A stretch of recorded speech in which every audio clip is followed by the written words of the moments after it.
Meanwhile, U.S. China tensions escalating as China halts purchases of some U.S. farm goods, putting the Phase 1 trade deal in jeopardy. To Heritage Foundation senior research fellow Dean Cheng on the U.S. China trade uncertainty. Dean, I assume this is mostly about the U.S. revoking preferential treatment on Hong Kong for trade and travel. Is that right?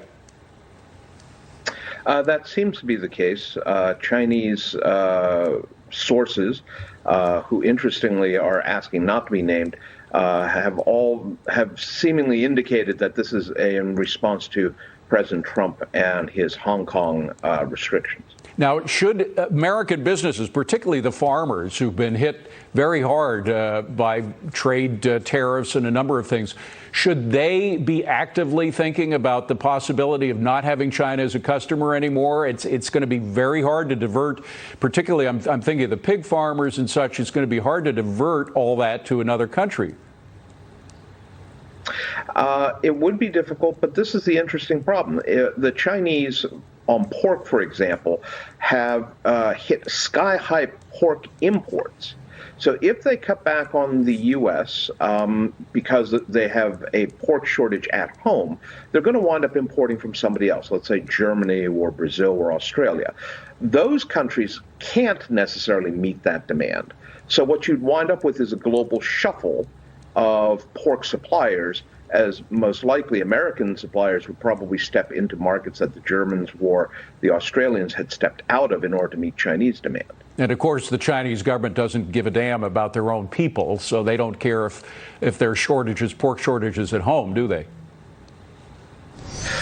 They usually don't, but you have to remember pork is the staple product, and when pork prices rise, you start having very unhappy people throughout China.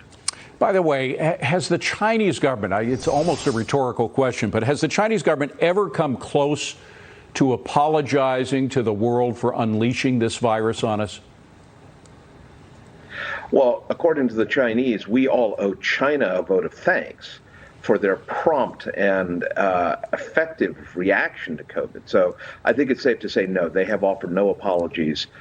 They, frankly, at this point, haven't even offered excuses because they seem to be holding to the line that everything they've done was right.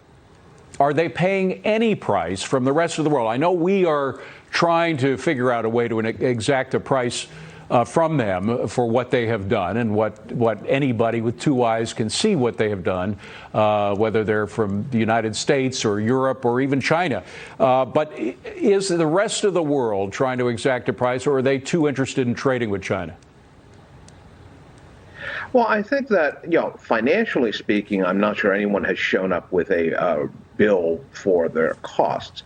But given the amount of, for example, defective protective personal equipment that the Chinese shipped throughout Europe, I think it's safe to say that they have definitely taken a black eye in terms of their political reputation and, frankly, in terms of the view of quality of Chinese products. I mean, if you can't make masks that work, right, how good are your ball bearings and your machine tools? There was an extraordinary video that was circulating on the internet about a month ago of I believe it was a hospital in France trying to keep a garment that they'd been sent by China from shredding, and it virtually fell apart like tissue.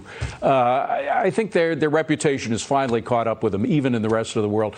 Dean, great to see you. Thank you very much. Dean Cheng from the Heritage Foundation. Coming up.